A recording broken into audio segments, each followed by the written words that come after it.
entrepreneurs, welcome to my channel.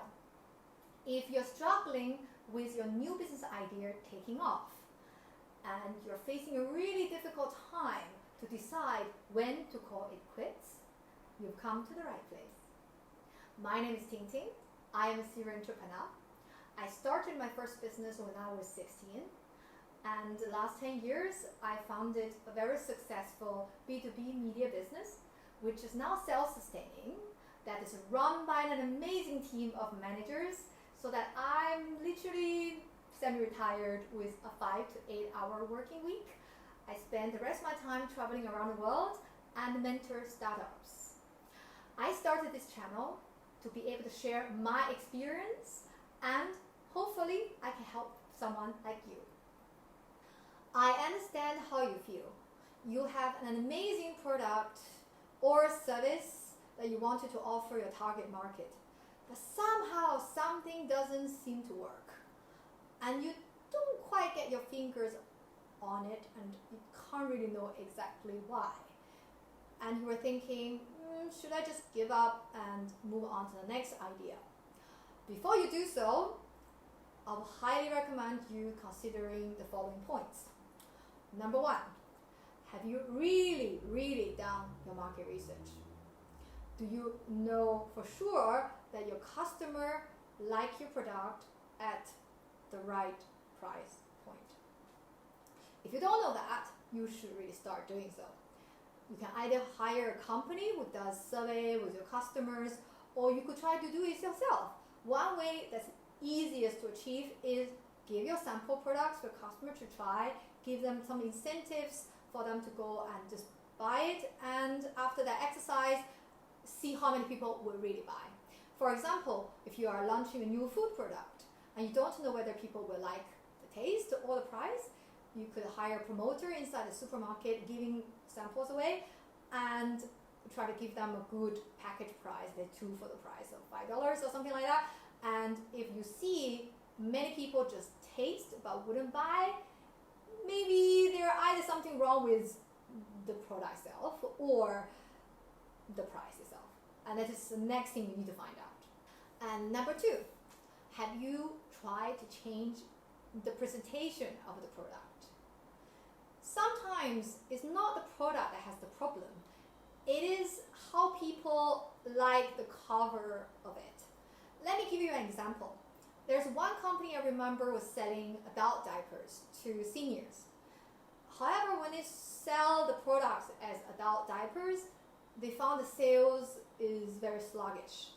And they did some market research to realize that the perception of adult diapers tend to be a bit, giving this kind of feeling that I'm inadequate, I'm old and frail. It doesn't really relate very well with the potential customer's self-image and self-confidence. So they decided to repackage the product with a cotton underwear and a liner of adult diaper. And they call it the Smart Underwear. And they sell like hotcakes. So that is something you could consider. And number three, have you tried to sell to a different market segment? You could have multiple segments of market, be it by demographics, like age, or be it by geography. What doesn't sell in this market could totally sell in another market. Sometimes it's just a matter of cultural differences or a matter of affordability and demand and need. So to know which is the best market segment to do, you have to really experiment. And until you do that, don't give up yet. Number four, have you considered hiring someone else to run the business? Face it, startup is a very exhausting journey. Sometimes after a few years of running it, you run out of steam. Either you or your co-founder, one of you is getting tired and losing the old enthusiasm, and probably lose also the drive for the business. When this happens, it's very difficult for you to keep the business going and bring it to the next level. So instead of just chalk it down the chute, maybe consider hire someone else who is fresh blood, who is not tired, and who has the industry experience. And you might be surprised to find out they could be a better person at taking your business to the next level. So don't give up yet in that case. And number 5, have you considered raising capital investment? If you have a really promising, amazing business idea where you see all the right signs, good user traction, good adoption rate, awesome user feedback, but however your revenue model is not quite there, or the money you make can't really cover your cost, this is where you should look out to raise capital from either a VC or angel investor, and so on and so forth. There are professional companies who can help you to do that, or you could consider approaching a few accelerators or a few VCs to start. And don't be shy. They love to hear from you because that's how they are able to make their money too. Finally, number 6, be creative in your pricing and packaging.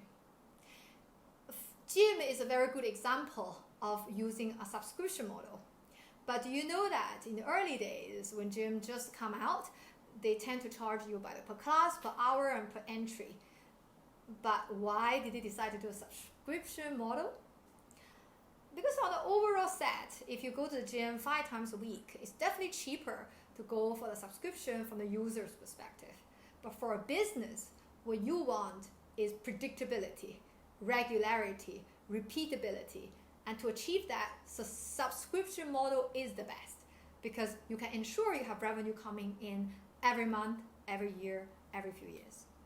And I'm sure I don't have to give you more example about like software are mostly now run on subscription model, as well as maybe home fruit delivery services, even bag rental services. You know, branded bag is a big thing in Asia, and girls love to have different brand bags to bring for different occasions, and it's very expensive to be able to own all of them or a variety of them. So instead of owning them, they rent them.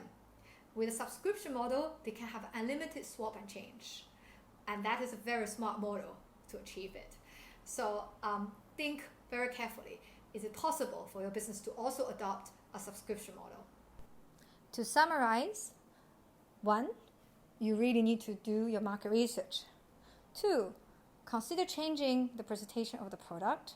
3, try to sell to a different market segment. 4, try to hire someone else to run the business when it's out of steam. 5, raise capital investment. 6, be creative in your pricing and packaging. At the end of the day, you know it's better to know that you have tried everything possible to make things work than regretting what could I have done to make it work, isn't it? Thank you again for watching my video. My name is Tingting. I hope you find today's information helpful, and I hope to see you next time. Please do subscribe below and have a lovely day. Bye.